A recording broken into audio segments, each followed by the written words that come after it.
السلام علیکم سامعین، 28 سفر مظفر اور 23 اگست ہے۔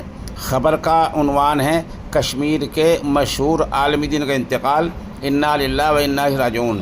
سری نگر سے مفتی اشرف صاحب ہمارے رابطے میں ہیں۔ وہ بتا رہے ہیں کہ کشمیر کے مشہور عالم دین مولانا نذیر احمد قاسمی کا انتقال ہو گیا ہے۔